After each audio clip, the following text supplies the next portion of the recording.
All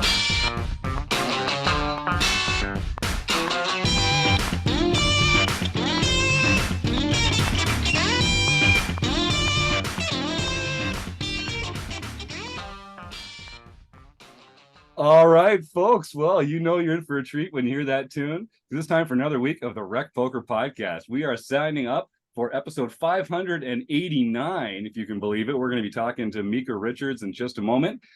First, I got to let you know a few things about the show. This is the Chats edition, where we talk to poker luminaries around the world every Monday night at 7:30 Eastern, live on YouTube. You can show up for free and win a prize just for showing up. We also do a forums edition every week, just talking strategy. I'm your host, Blusterini in the home game, and at RecPoker Jim on the hellscape we call Twitter. I'm Jim Reid to my friends, and I have the best freaking job in the world, hanging out here on Monday night, chatting poker with my buddies on the RecPoker podcast. So thanks for joining us.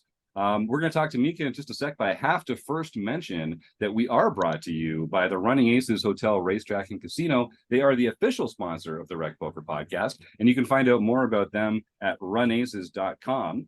And they're really important because most of what we do here is free. We're a largely volunteer-based organization. So we really depend on the support of our sponsors and our premium members who kick in $15 a month to help make all the magic happen here at RecPoker. We're so grateful for their support.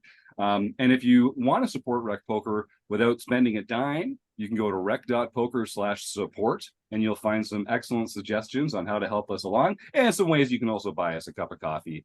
And if you also want to support some individual RECing Crew members, you can go to rec.poker/staking and see which RECing Crew members have a little package together that you can come along for the ride with. So that's just a little bit about what's going on over here. We are a free community. Come join up for free. All it takes is an email address and a smile. And if you want to take your membership to the next level and get more involved in the training elements that happen here at RecPoker, you can get your first month for only $5 by using the code RecPoker. All right, now, they let me host the show on Monday, so you get used to hearing my voice, but I am just one man, and it takes a gang to make the magic happen over here. We call this group of wizards the RECing Crew, and if you want to find out more about me and the rest of the RECing Crew, you can go to rec.poker/crew, but you can also just listen up because you're going to meet a few of them right here tonight on the show, starting with our interim producing co-host, John Somsky. My name is John Somsky, also known as Poker Geek MN Everywhere, and when you can't find a good co-host, you find me. I also run our home games for the RecPoker home games. I'm Kim Kilroy. I'm PetVet or PetVet33 on the social platforms, Fergie56 in the home game, and I have a hand history review that we do usually once a month on the second Wednesday.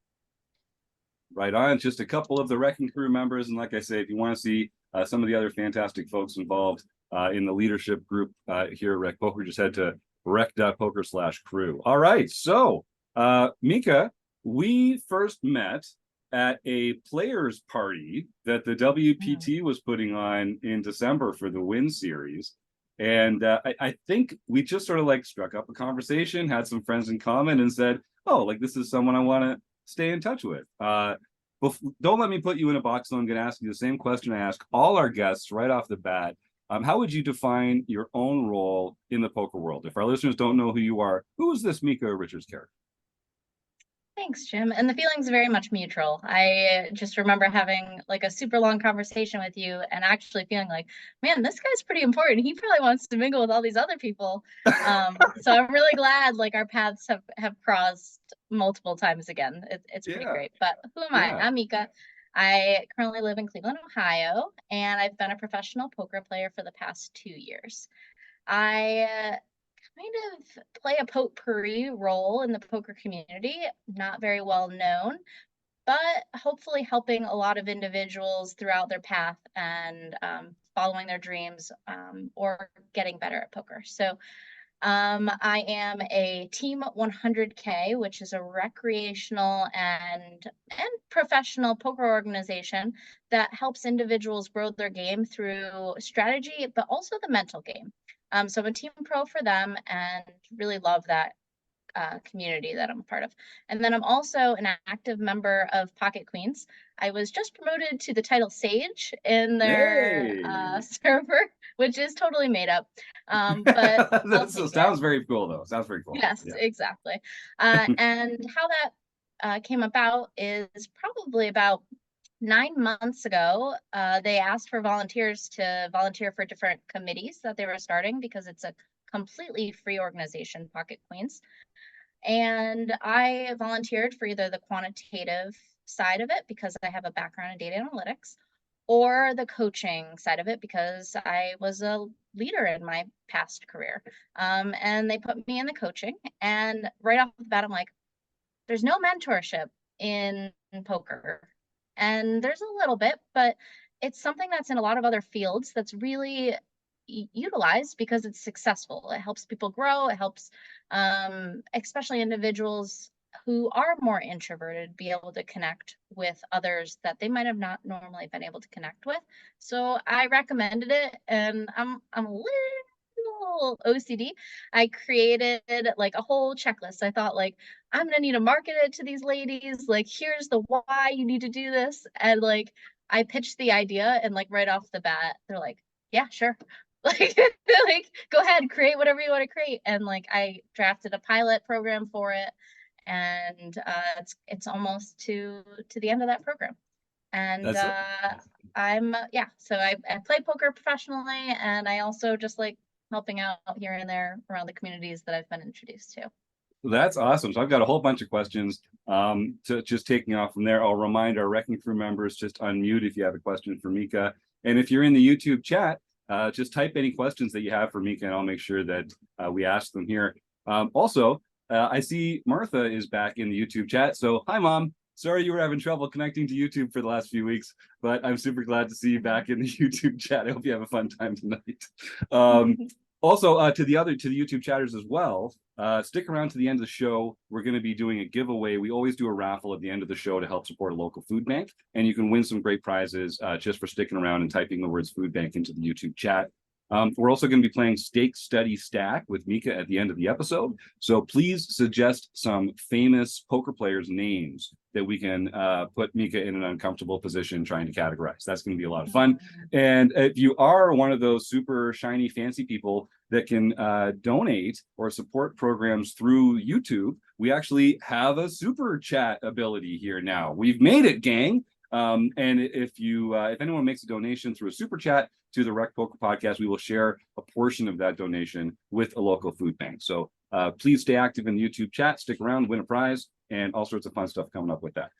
Okay, Mikha, I want to talk about 100K. I want to talk about Pocket Queens, the mentorship program. But let's go back a little bit further. You talked about being sort of a leadership position in your previous career. What were you doing before you made the switch to poker professional? I spent 9 years with a pretty big insurance company and working my way up the ladder to eventually lead really intelligent individuals who were coders and analysts and process gurus. Cool. And so working with people, kind of getting the best out of them, getting the most out of them is a skill, you'd say? I think my skill comes from genuinely listening to people.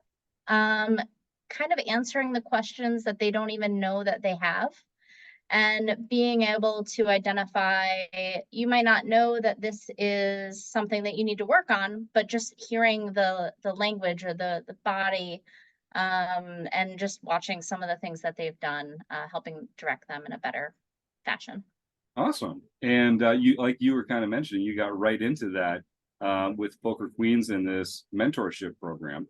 Tell us a little bit about that program. So how many mentees, signed up, and what was the process like, sort of deciding who they were going to work with, and just talk a little bit, because that seems like a pretty ambitious project. Talk to us a little bit about how that came together. Yeah, so I expected maybe 6 people to participate. I called it a pilot. I really wanted to just run it from December to June, pilot 6 women going through this program, see where they're at the end, do some surveys, and then maybe have a full scale run of it come August or the next iteration. And I worked with the board members to create a survey for individuals who are interested. And it just sparked like a fire. And by the time I knew it, I think I had the survey open for about 2 weeks. 30 women had signed up to look for mentorship.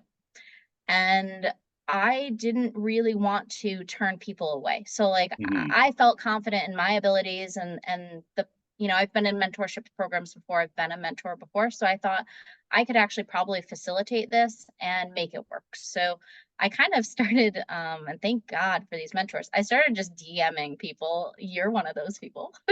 And just showing up and being like, hey, here's this program that I'm running. It's through Pocket Queens.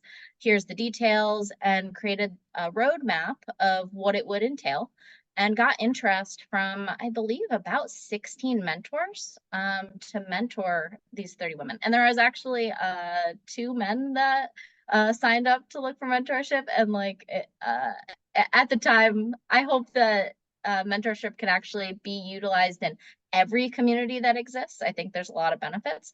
But right now we're taking only Pocket Queens members. Yeah, that's great. Well, it's been fun being a part of it, as you kind of alluded to there. And I think it's definitely, you mentioned right at the top, like mentorship is important in every industry. I think particularly in a field like poker, where there isn't really like a diploma you can get, like there isn't really like the accreditation is very strange in a field like poker. And so having some people that are willing to share their experience with less experienced players and kind of show them, shine a light on the path ahead, I think is really the best way to say it. You can really accelerate their learning and make them feel more comfortable. Are there specific goals for the program? Yes. And I'm going to touch base really quick on the other thing you mentioned, is how did the matching portion of the program work? Yes. And it actually took quite a while. So we asked particular questions on both the mentor and mentee survey responses. So where are you at in your skills today? Tell me about them. So really probing open-ended questions.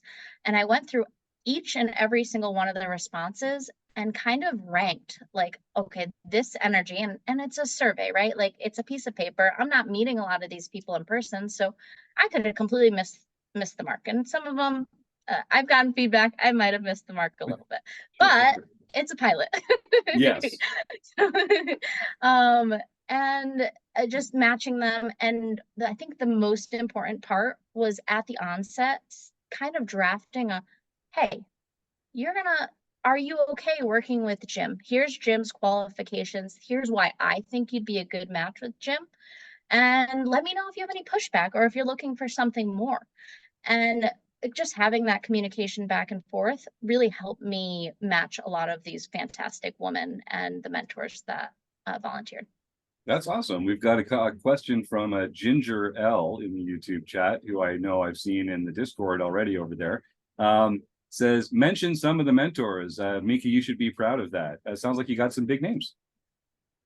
Yeah, so Victoria Lipschitz, Jim Reid, Xiuan Liu, some people that I've talked to recently at the Poker Go NFT that are interested. I won't share their names because they haven't volunteered yet. Those are like some of the bigger names that myself, obviously. Obviously. That's great. That's cool. But I don't know that I could rip off every single mentor's name, but like every single one of them is just as equal. So like if I didn't mention you, I still love you and you're great, and thank you for everything. We've got a question here from Craig Savage. Mikha, first of all, hello, Craig. Nice to see you again. Mikha, what makes for a good mentor? So are there particular qualities or characteristics that make for a good mentor in your mind? Or is it sort of like tied to the individual that they're mentoring? I think you need to be hungry to want to help somebody else grow. You can't do it selfishly. You need to also set aside your ego, that you don't know everything and that you're willing to look for support elsewhere.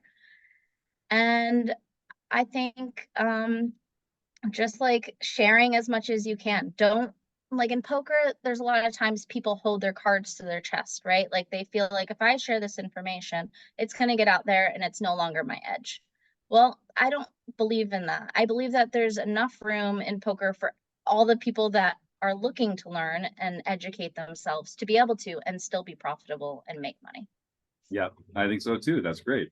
And it is, like I say, it's such a valuable way. And also, if you're anything like me, if you're out there and you're listening to the show and you're considering, getting in touch with Mikha and enrolling in the mentorship program, either as a mentor or as a mentee, we do coaching through the RECing Crew here for a lot of our members at RecPoker.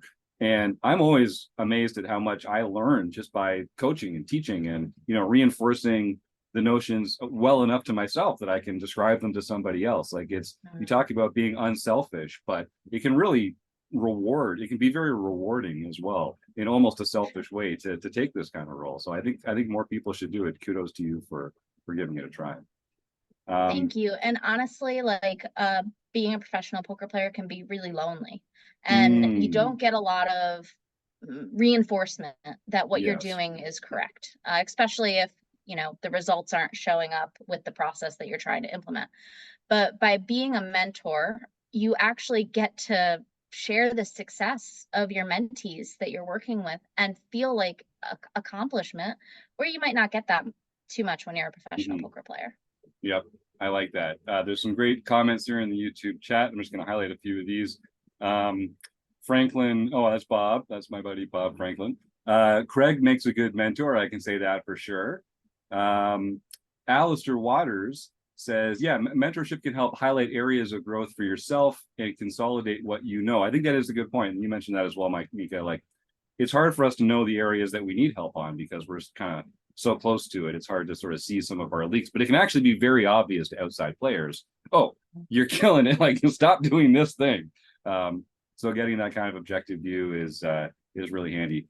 And Craig Savage is in there saying, when one teaches to learn. Yeah, fantastic expression. I love that, Craig. So you were saying sort of poker's a lonely game, but you have found your crew at 100K, right? Tell us a little bit about that fantastic organization. I mean, we've had Rob on the show. We've had Caitlin and Justin on the show over the last little while. We go way back with 100K. It's a fantastic organization, and they have a lot of cool people over there getting involved. But what's your experience been like with them? Yeah, and I'll step back because I found my crew through a group Discord Rob actually started probably years ago. And we studied every day for 2 years and helped build each other up. Like the talent in this group is pretty incredible. Like past actors who share their advice on how to act at a poker table, confidence, discipline, network guru, just keeping it real with each other. But one of those members in that study group, Ginger, who's wonderful, she went to Rob and she's like, I have the best person for you. And we started a communication or a conversation from there. And he got me on to Team 100K. And how I like to think about Team 100K is it's like the grit of poker. We're all trying really hard and we all are so hungry to better ourselves. We want to make money, but it's more about the process and what we're going through and sharing that together than doing it alone. And it's a really great community that just lifts you up. And there's been multiple moments where, I've questioned myself and I've seen other people question themselves. And it's been that community that just lifts you up to want to be the best version of yourself. That's great. Well, it certainly seems like a really fun group. It's very encouraging of each other. Seems like a very positive place. And I like the goal that you guys have. So there's several Team 100K pros like yourself that are out there making a living at it. And so Team 100K kind of has this group of people that are cheering you on, that are sharing in the learning experience with you. I know you guys have a lot of popular like the Discord channel. It's very engaged. It's a very engaged group. One good memory I have from that group is I had a really deep run on ACR, and I was sharing that deep run, just streaming it with that group, and I'm in my pajamas. There's like no judgment. I'm like doing yoga in the back, and I remember Craig being like, that's why she's going to be the best. Like, just like when you need the support the most, that's when this group shows up. And then after the fact, I ended up winning it. But what I really like, and this is what I suggest for everybody, like whether or not you're part of this group, is after you're done with every session, even if it's non-poker related, maybe you're doing a project at work, ask yourself what you could have done better. And because if you take away the things that you can't control, so you might have got a bad beat, but you can't control that. But control what you can control and try to identify 3 things maybe that you can work on to better yourself. That will help you have more hope and control over your game. But then in addition, because I think a lot of people do that, name 2 to 3 things as well that you did really, really well. Because it's so easy for us to forget the things we did well and only focus on our opportunity areas. But what happens is you go into that next session and you forget all the things you did well and you don't bring it with you. So that's my suggestion. And we do that in 100K. So after a session, we cut it straight and we talk about all of the opportunity areas and strengths that we saw. That's awesome. We got a comment from Mike Day in the YouTube chat. It says, Team 100K has really helped me improve in all aspects of the game of poker. I mean, yeah, you can't argue with that. And Bob's back in there talking about the Discord engagement. It really seems like a fantastic group. And so we'll put the link to Pocket Queens in the show notes, and we'll put the link to 100K in the show notes as well. So if folks are intrigued by either of these organizations, they can go and find out more about them in the show notes here. So let's talk a little. I'm not a shill. Like I don't get paid for my Pocket Queens or 100K. Maybe paid in love. That might be something. But I don't suggest things to people if I don't truly believe it, and that's where the heart comes from. I love it. I can tell. So that's fantastic. So let's talk a little bit about that journey of kind of getting better as a player. And a lot of our listeners are recreational players, but that doesn't mean that they're not serious amateurs. That doesn't mean that they're not excellent players. It just means that they have a day job, and poker isn't a career for them. That's kind of how we define a recreational poker player. They play for fun, but it's more fun when you win. So, we game select well, we study together, we want to win. What was it like? So there must have been this period before you decided to go pro where you were enjoying poker, you were a serious amateur. How did you decide, okay, it's time? I was 12 years old and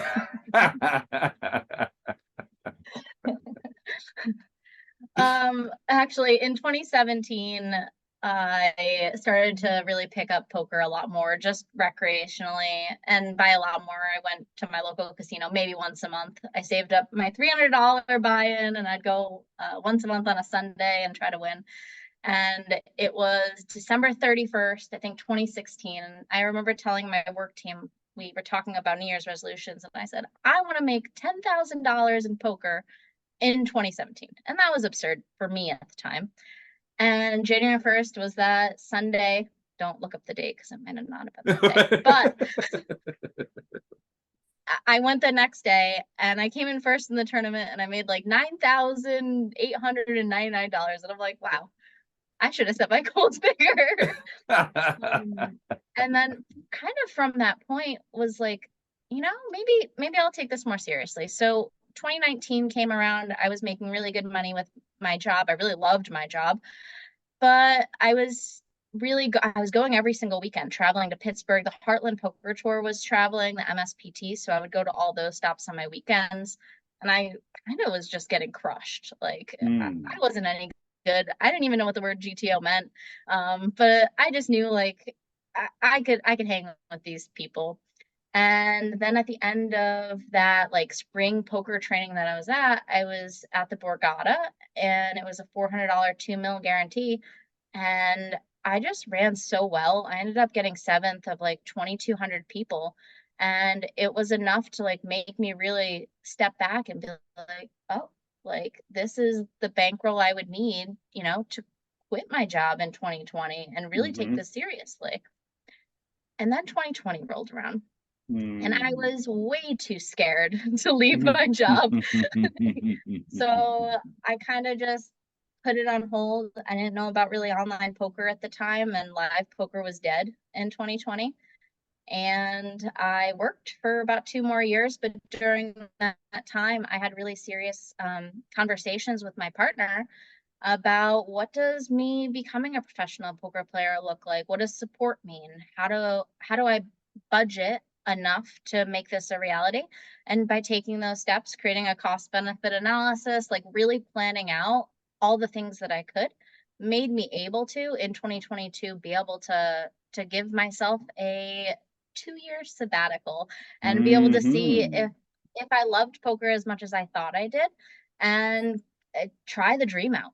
Right? Like the last thing I want to do is die without ever trying to figure out if I loved it as much as I did. Damn right. Good for you. That's awesome. I think, we do this little segment at the end of the episode, and we talk about sort of like our guests' regrets or things they might do differently. Often the answer that they give is, I just wish I'd taken my shot earlier. I wish I'd spent less of my life doing what I thought I was like supposed to be doing, and more of my life just doing this thing that I love. I wish I had just had the courage of my convictions and taken a shot. So and it sounds like are you happy with the outcome? Are you a happy poker pro, or are things going the way that you'd like them to go? I've never been happier, but it's a little biased or a little jaded because I'm just, I think, intrinsically a happy individual. And Sure. You put me in a situation and I'm going to try to make the best of it. And I think that's something you need as a professional poker player, because there's a lot of negatives in this world, and it's really easy to see the shit. And it's not so easy to see the roses. So you have to be the type of person, in my opinion, that sees the roses in the pile of poop. Yeah. I think you're right. And you kind of choose what, like, I don't know. How do I say this? Some people, like, they have a bad day because they decided they were going to have a bad day that morning, and saw the worst in everything that happened that day. And it's not like we have perfect control over that thing, but I do think a positive perspective makes a big difference. And however bad a day any of us are having, trust me, if you're watching this show, if you're listening to this show at home, you're doing fine. There are a lot of people out there that have bigger problems than we do. But that's great. I'm a firm believer that this life doesn't control you. If you are willing to take the steps and be in uncomfortable situations, then you actually can control the life that you're living. And I think we get so busy in everything we're doing that we lose track of that. And then by the time we know it, 5 years has gone by and we're just, rolling, floating around. So I think if you're really serious and it's something you've ever dreamed about, take a day, just question yourself, ask yourself, answer honestly, and see where that leads you. Yep, I love that. I think we have more control over our lives than a lot of people think, and I think people just end up letting the universe decide what's going to happen to them by happenstance. We kind of take the path of least resistance a lot, but as you say, if you can just fight up current a little bit and make yourself uncomfortable, sometimes some discomfort is worth the great reward on the other side of it, but you have to pay the price for it. And that's not something we're all necessarily hardwired to do. Let's talk about that a little bit. So discipline, studying, becoming a better poker player. There's a lot we could talk about on that front. There was a question earlier in the YouTube chat here. This is from Mike Day. What's the process that you go through when you have a difficult decision in game? So do you have a mental checklist to make sure that you're sort of hitting all the relevant factors? I wish I could say I did. I've seen a really cool checklist. I think Phil Galifon put it on Twitter a long time ago, and it was 16 questions I asked myself after every hand or every moment, and it's great, right? That's ideal, but let's be real here. It doesn't always work like that when you're in the moment. Yes. So what I do is I rely on past patterns that I've seen. I'm a huge advocate that repetition and study really pay off. You're creating a baseline when you study, and you don't follow it fully, right? Because you're never going to be in the same situation likely in the future. So if you're in a tough situation, you really have to trust, I'm going to call it intuition, but Mhm. it's really relying on that past work that you've done and the patterns that are going to be just submerged in your unconscious mind. So if you're putting in the work, so what did the work look like for me? I still do to this day study about 2 to 3 hours every single day on the weekdays. A lot of that is group study, and that's reviewing final tables, that's GTO wizard drills, that's training content that's out there. And then I play. So whatever I'm studying, I try to enact what I'm studying that week into my play that week, so I can make sure that I'm actually like reinforcing what I'm learning. Mhm. Actually, at the beginning of my studying about 2 years ago, I really struggled with that. I would just study, and never actually implement. And I always wonder, like, why is my graph going down? And it's because, when you're learning a lot of new stuff and you try to implement a little bit, you're going to fail, right? Like, it's not going to work right away. You have to keep honing until it works with your style. But back to Mike's question.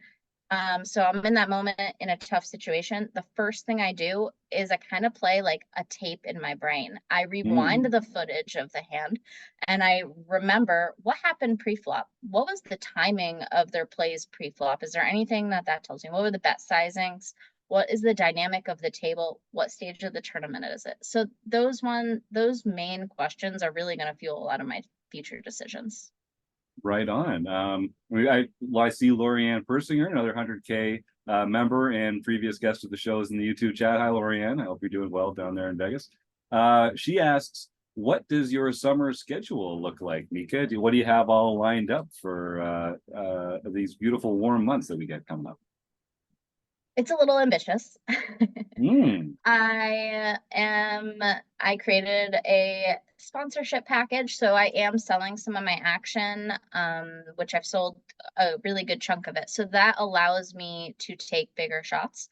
Yes. And through my mentorship, we've talked through the benefits of buying into bigger buy-in events that have smaller field sizes because it's going to cut a lot of the variance. Mm-hmm. So the example I love to use is I love the Colossus and Gladiator. Like, what a fun time both those games are. If you're a recreational player and you could play those games, like, I'm envious.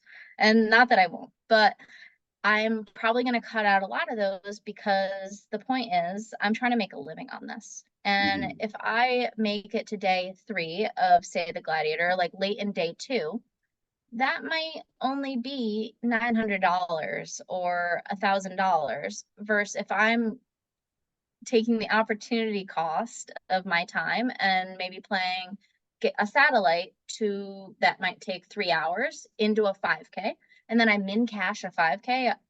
That's 10 hours of work, $10,000 potentially versus 2 days of work for $900.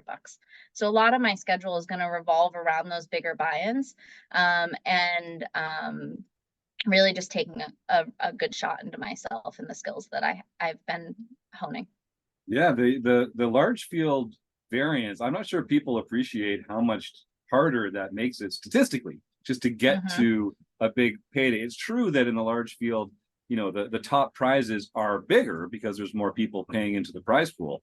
But boy, you have to win a lot of flips. It's not, you don't have quite as much control as you do in the small field tournaments. But in the small field tournament, and I know people are thinking this at home, in the small field tournaments of the larger buy-ins, you're playing against a tougher field of competitors.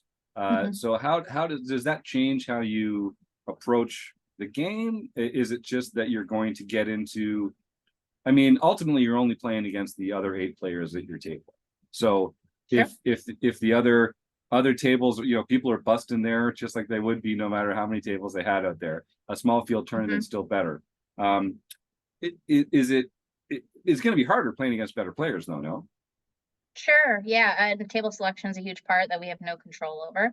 But I'm pretty sure there are bad players at all buy-in levels from what I've been Good told. point. Like Good there are CEOs that think $5,000 is pocket change and they're looking to play with elite players. And then there's Daniel Weinman, who won the WSOP main event last year, who's playing $400 events at the WSOPs around the country. So I think it's, you might get a bigger percent of better players in those populations, but I think you're going to be pleasantly surprised that you actually can still compete at that level. I love that. That's a great way of looking at it. And it's true in my experience as well. There's definitely, you know, I'll just say it, there's bad players at every stake level. It's true. Yeah. And there's nothing wrong with being a bad player. You know, if it's a hobby of yours and you want to go play with the best and you've got the money for it, I mean, go do it. There are bad sailors out there that own yachts too, and you know what are you gonna do? It's just spend your money, have fun, right? It's just I like this a lot better because we get to play against them and hopefully get some of that yacht money for ourselves. You know, come on, let's see. So I like your approach, and getting staking is a big part of that, as you were saying, because it just means that you can shoot higher, right? Playing some of those bigger events that you wouldn't be able to otherwise. How do you decide how much of yourself to sell off as action and how much to hold yourself when you're in these larger buy-in tournaments? This has come up in our own conversations. Again, go to rec.poker/staking and support your favorite RECing Crew member. But what? How do you decide? How do you decide like how much action to sell of yourself? It really depends on your situation, right? So I'm pretty sure a lot of people listening have probably seen Jonathan Little's bankroll management or the billion other bankroll managements that are out there. And if it's something that you're trying, this is going to be your main source of income and you want it to continue to be your main source of income, I advise to do that. So if you can only afford, 20% of yourself and keep 80% of your bankroll at home when you go to the WSOP, that's what you do. And if you are just playing for fun and you've saved up $5,000 in your fund money because this is what you do as a hobby, then spend the whole $5,000. So I think it's very subjective depending on who you are and what your goals are with poker. I've heard that too. That makes sense. I've got a comment or a question from Tim Schifferly. Tim wants to know, what do you do for fun when you aren't playing poker? I do a lot of fun things. I used a lathe for the first time 2 weeks ago with Tyler, and I wish I had it on me, but I made a pen. Wow. But I am a part of a Topgolf league that I go to typically on Monday nights. Tim is actually at Topgolf right now, probably trying to make me feel bad.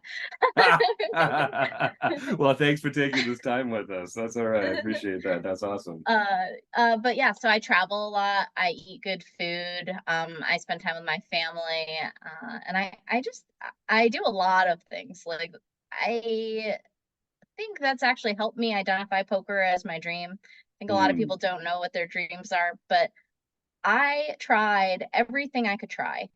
Like even in high school, every single sport that was available to me, I played. I was a cheerleader. I was a wrestler. I played volleyball. I ran track. And I did that because I wanted to find out what brought me the most happiness. And poker was that one consistent thread throughout my whole entire life that just kept coming back. It was cyclical. And that's kind of when I knew, like, if that's the thing that's going to be consistent, then I should go for it and give it my best. That's awesome. Yeah, I worked a ton of jobs when I was younger, as a teenager through university. And I'm really glad I did. I didn't really find anything that I particularly enjoyed, but I found a bunch of stuff that I knew I did not want to do. And that definitely helps too. So, but yeah, good for you, because I think a lot of players they love poker, they play recreationally, they go pro, and now they've kind of taken the thing that they did for fun and made it their work, and then they feel that void. But it seems like you've been doing a good job of keeping some other fun things in your heart. So that's great, because I think it's important to have that. And year one, I'll be honest, I didn't. I had some really tough conversations with my partner about balance, and it was really difficult because I felt a lot of anxiety of not failing at poker. So I felt like if I crammed every second of my life into poker and getting better and building a network, XYZ, then I would be successful. But I found that led actually to me having manic episodes, to it leading to burnout, to me never winning at that point in time. and my relationship starting to kind of teeter-totter because I wasn't prioritizing that. So I wish I could say that that's how it was all the time, but I learned through trial and error and support through him, my friends, and their patients. And that is a really healthy place that I'm at now. And it's great. That's part of the reason why I love what I'm doing. Yeah, that's awesome. So let's talk about some other lessons that you've learned over the course of the last few years. What, and speaking strictly about like poker strategy now at this point, what Sure. are some things that you're doing differently now than you used to, or things that you used to do that you're no longer doing, that make you a better poker player? One is what I'm doing right now. WSOP is in 2 weeks. I am not going to learn, I know, I'm not going to learn anything new between now and 2 Right. weeks. Before, I used to cram as much as possible, consume new information. But now I'm just going to trust that the work I've already been doing has been good enough. And what I'm actually going to start doing twice a day is go through GTO wizard drills or any other software I have and just hone the things I already know, just to make sure that when I'm 12 hours into the day, I can rely on my intuition even more when everybody else starts getting tired. So that's number one. Don't cram before an event. Instead, hone. It kind of lends itself to number two of a lot of people are going to give you advice. And there are a lot of, informational videos out there. Be very careful. You could listen to their advice, but be very careful about who you actually take and implement it from. I fell into this at the onset. You're going to hear play online, play 10 tables at a time, be obsessive, give yourself some balance. I took advice from somebody who told me a lot of that. But after, 6 months of trying to figure out what worked for me, I questioned who was giving me that advice. And I thought about it. I'm like, that person gains energy from a place completely different from me. I'm an extrovert, right? Like, this person's an introvert. They love playing online for 12 hours a day, and they're really good at it because of the things they're doing. So try to find people who you can relate with, who you share similar energies with when you're trying to hone your strengths. But you also want those people who are the inverse of you, who have those differing perspectives, because you don't want to just be in an echo chamber of just your own ideas or people who are like-minded to you. So it is a balance, but know when to apply and not to apply, I think really comes down to just knowing yourself. Great advice. We're going to take a few more questions, and then we'll wrap up the show with our stake study stack and closing the action. But I'm just going to throw out to our YouTube chatters. So you've got some real fans here in the YouTube. I'm happy to report, Mikha, some new names to RecPoker here. But Alistair, Grace, LoriAnn, Craig, Nicole, Mike, Anthony, Tim, Bob, a different Mike. If any of you guys, Ginger, have any more questions for Mikha, get them in there quick. We'll be wrapping up the interview portion pretty soon. And then, of course, also YouTube chatters, stick around after the interview. We'll be giving away a prize, and I think you'll want to be around for that fun little raffle we do. And so on the other side of that, so you're playing in a lot of live events, and you're playing in quite a variety of buy-ins, it sounds like, as well. So you're playing against a wide variety of player types. So what do you do when you sit down at a table? You don't know any of the players. You have to start making assumptions about players or about their playing style or their ranges. Most of our listeners are recreational players. What are some of the signs that less experienced players or recreational players kind of give off that indicate that they're not as studied as some of the other players there? Like, if we have to sort of work on playing a little defense every once in a while, what is it that we're doing that telegraphs to pros like you, oh, these are folks that don't do this every day? Yeah, I am a really big advocate of The Art of War by Sun Tzu. And what he talks about is prepare, prepare, prepare. So study, study, study. And when you finally show up on the battlefield, observe. keep your strengths and weaknesses to yourself, but understand your opponent's strengths and weaknesses and just watch, right? So what I see a lot of players doing, and sometimes my ego gets the best of me too, is they just come right off the bat. Level 1, they're 3-betting relentlessly because they're trying to prove something to themselves probably, or to the table that they are the best person there. So I think that's a really big sign, especially when you're over 100 big blinds and you're actually supposed to tighten your range and not be involved in as many pots. So watching who those folks are, the folks that are very ego driven, those are going to be the people that have probably the biggest opportunities for you to make the most money. So what I like to do is put myself in position to those players. So whether or not they open and I 3-bet them, getting it isolated to be a heads up, because you want to put yourself in a position that makes easy decisions for yourself and tough decisions for your opponent. So if you put them in an out of position spot, they don't know really how to play those positions. So that's number 1. Number 2 is bet sizing and bet frequency. That comes with time over studying. You're going to start to see what the baseline of those are if you start doing drills and utilizing solvers. And I don't think it's good for you to just regurgitate the solvers. And I will say this probably for the rest of my life, but know what the baseline is, because you'll be able to identify your opponent's weaknesses if you realize that they have no idea where the baseline is, and you can start to get a really big edge by seeing that. And you'll hear comments by people being like, huh, why did you do that? Like they'll be very transparent about what they don't know and what they do know. So keep an eye on that if you have studied particular parts, even with opening ranges, which I know a lot of folks who study are pretty competent at. You'll see people opening wild things from the cutoff, and their range might be the exact same from under the gun. Keep an eye on that. You'll know that you have an edge versus them pre-flop.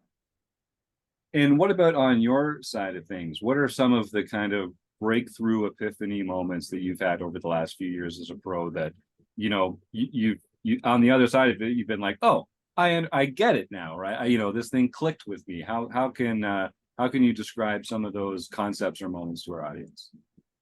Yeah, I've thought about this a lot, and I don't have a one size fit all answer for that. I think some of the breakthrough moments was knowing why you're going to bet in any particular situation.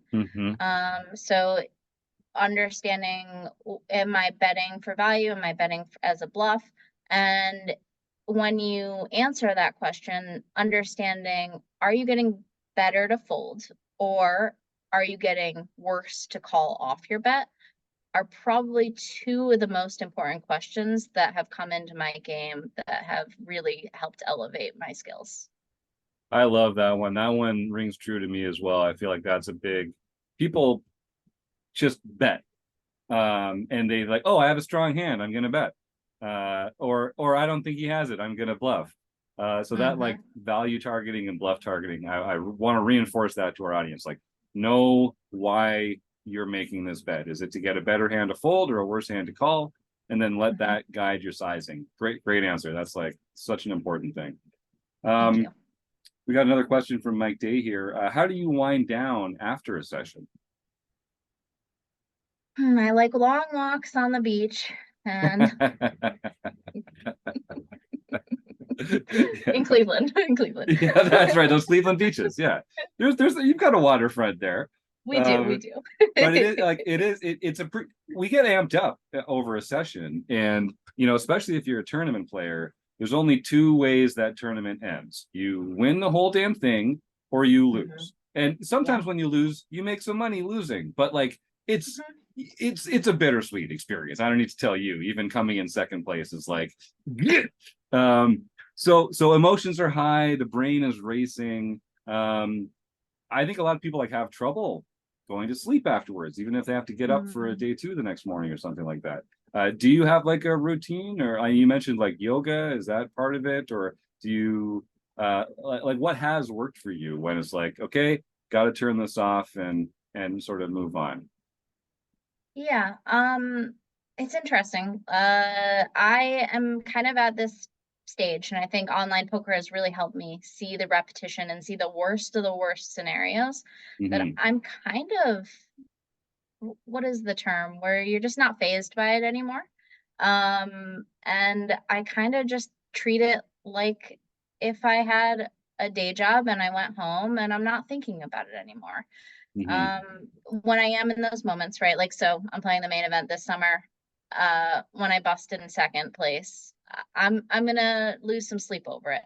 And some things that I'm probably gonna look to is I really like the Mind Valley app. Vishen, he has really good meditation to help you refocus on your goals and what's the most important. Why are you even doing this in the first place?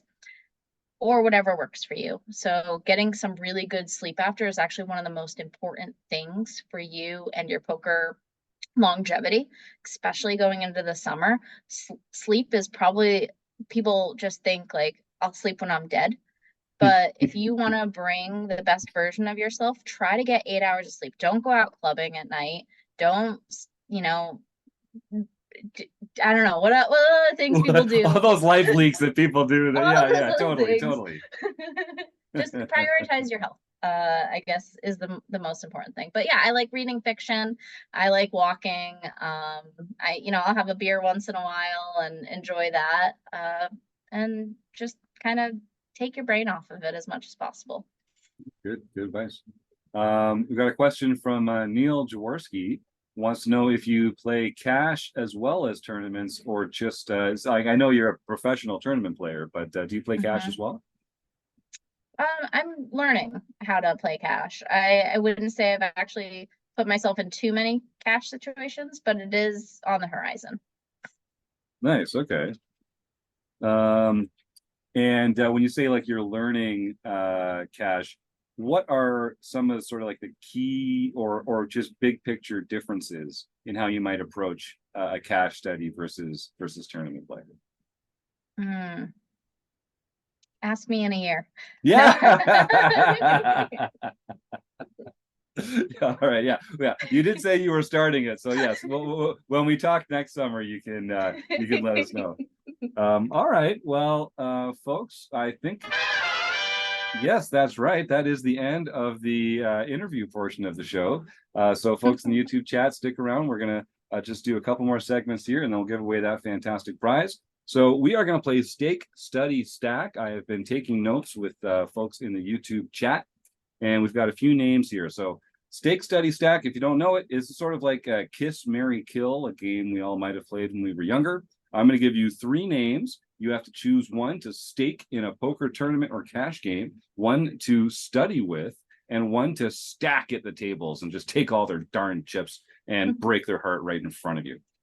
So the 3 names that we've selected this week are Rob Gardner, Xiuan Liu, and LoriAnn Persinger. Who are you going to stake? Who are you going to study with? And who are you going to stack? Oh, no. Yeah, we don't make it easy. We don't make it easy. Oh, all right. I am going to stake Xiuan. I'm so sorry. I'm gonna stack Rob just because I do it on global now. And I would study with LoriAnn. I think she has a really different perspective than me because she's a fully live player and she plays Resorts World Daily and crushes them. And I think I could learn a lot from her player tendencies that she's really picked up over the years. All right, great choices. And they all know you, so they know where to find you if they want to take it up with you outside out in the hallway. I might be a fired team pro now. That's right. All right, so we're gonna do our speed round. We call this closing the action. So I'm just gonna fire a bunch of questions at you. And Mikha, what we're mostly looking for are just honest responses, obviously, but just short, quick ones that come to you immediately top of mind. And if you want to pass, just say pass, and we'll move on to the next question. We're not going to make anyone uncomfortable here. But without further ado, let's get started. All right, Mikha, we're going to start off with an easy question. What is your favorite poker hand? Aces. Good answer. Is poker a gamble or a skill game? Both. What is your biggest poker pet peeve? Ego. Is Die Hard a Christmas movie? Never seen it. Oh man, you and oh god, someone else hadn't seen it recently. Who was it?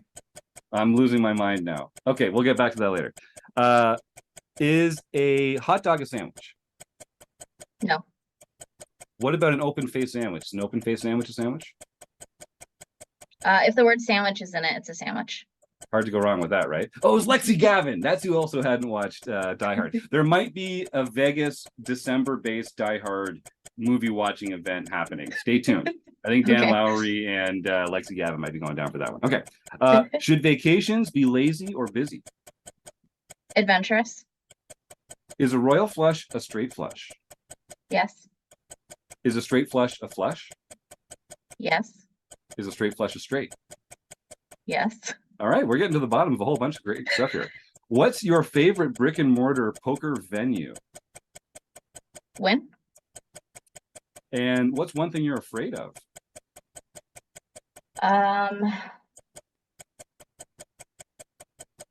Not figuring out what my purpose is in this life.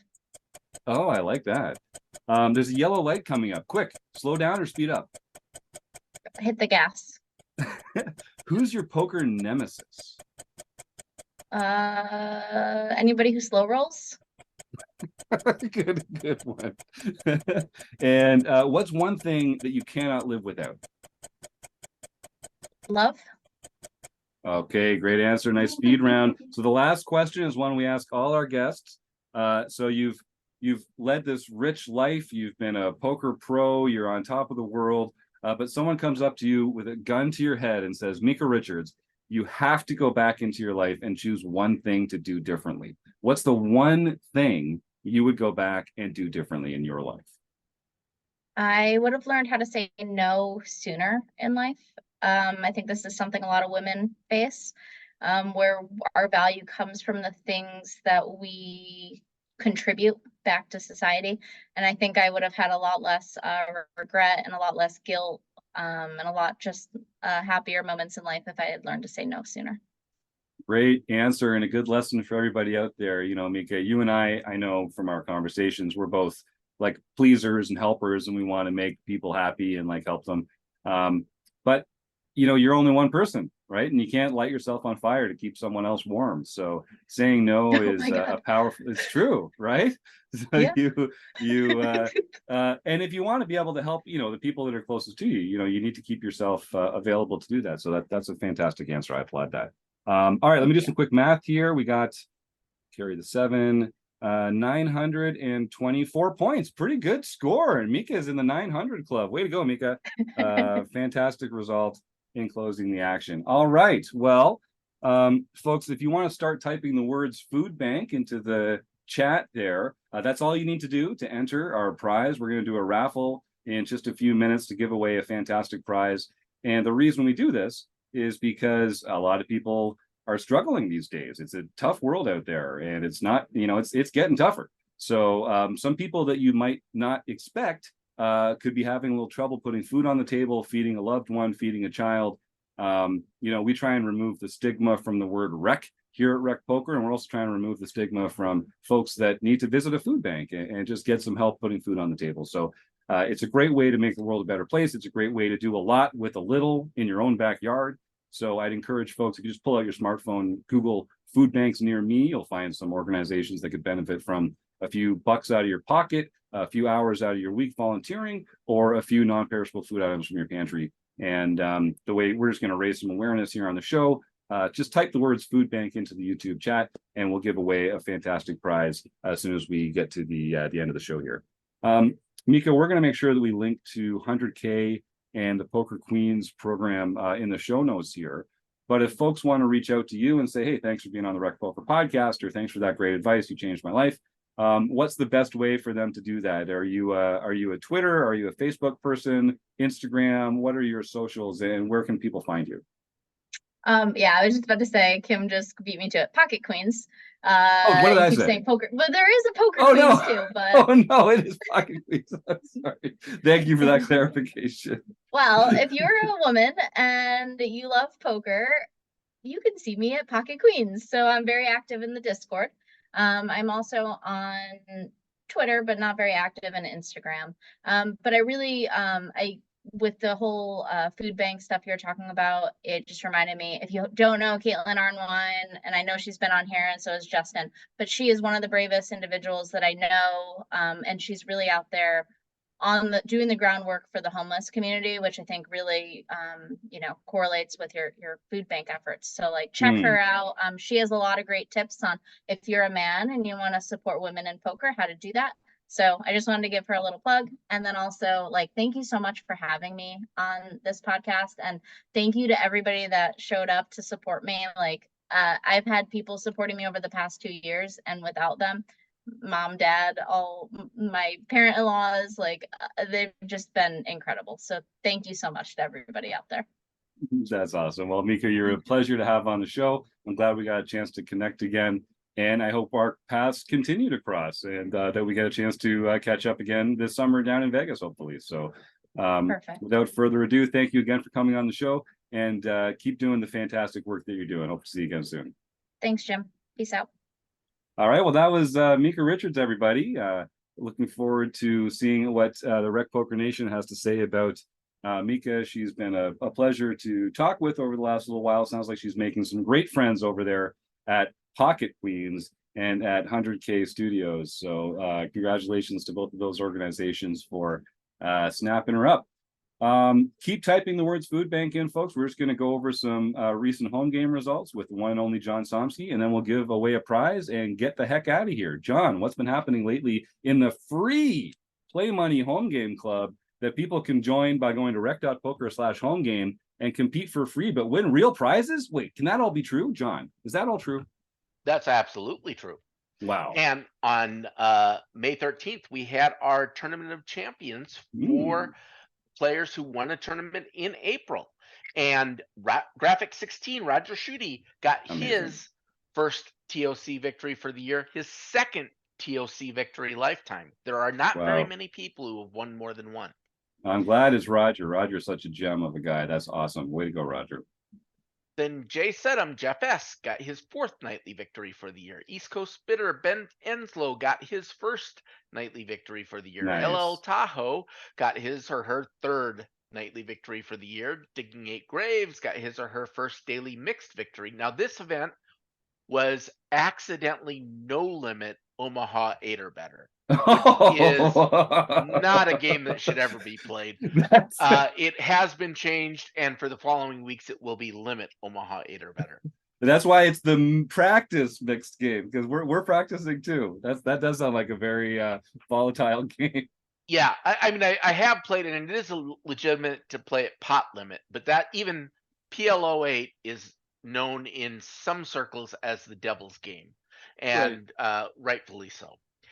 Then we have Hiker 10 got his or her first international victory for the year. Larson's Opening, George Borden got his third international victory for the year. And Duck and Run 99, Michael Savage won the LPP event, so he can contact info at rec.poker for his free month at Learn Pro Poker. That's right. Michael Savage, that longtime member here, he and I emailed about setting up some kind of trip down to Texas. We just have not been able to get this trip to Texas organized. It's on the list, though, Michael. Don't give up hope. We would love to come down and visit some of your fantastic card rooms one of these days. We just got to make the magic happen here somehow. So don't give up. We would love to do that one of these days soon. All right. Thank you, John, for all you do running our home game club. It was, but if we've got some new members here in the YouTube chat, I'll just say when John agreed to start running our home game club, we had 2 home games a month. and we're up to 10 or 11 a week or something like that until pretty recently. So he does a lot. If you see this man, John Somsky, in the wild, make sure you put a cold beverage in his hand, because he has deserved it. All right, well, why don't we give away a prize? So here's how it works, gang. If you are not a RecPoker Premium member, you are eligible to you'll become one. We'll send you a free month of premium membership at RecPoker, which I think you'll really enjoy. If you're already a RecPoker Premium member, then congratulations, you've unlocked this whole new tier of prizes you can win on the podcast tonight. it's basically a month at one of our learning partners. We have this fantastic program where other sites like Learn Pro Poker, Solve for Why, PokerCoaching.com, Jacket Coaching, Red Chip, the Poker Forge, and we actually have a new partner coming up in June that I'm not going to blow by. It's not public information yet, but we have a new learning partner which I'm really excited about. And you can get a free month at any of those organizations because they also want to help support the fight against food insecurity. And so some great organizations. And I think you mentioned, John, the Sunday winner of our home game club. Not only do you get to win one of these fancy Rec Poker pins, but if you win on Sunday, compliments of Ryan LaPlante, you also win a whole free month at Learn Pro Poker. So congratulations to our winners. Send that email to info@rec.poker. Okay, so I'm just going to run through the names. We've got some cool new folks in the YouTube chat. The order I see them in is Mike, Asnine Bovine, welcome back. Joe Rafter, nice to see you, Joe.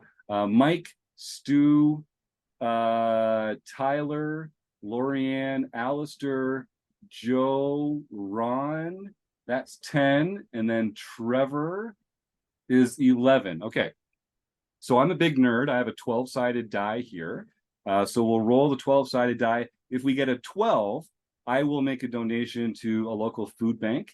And if we roll a 1 through an 11, then that's who's going to win the prize. So let's see who the winner is going to be this week. It's an 11. Wow, it's pretty close. Woo! I just snuck in under the wire there. This one's going to Trevor Vio. So congratulations, Trevor. Send an email to info@rec.poker and tell them that you won the food bank raffle on the Rec Poker podcast, and you will be awarded your fantastic prize. So thank you for contributing. And thanks to everyone here in the YouTube chat for swinging by and having some fun with us here on the Rec Poker podcast.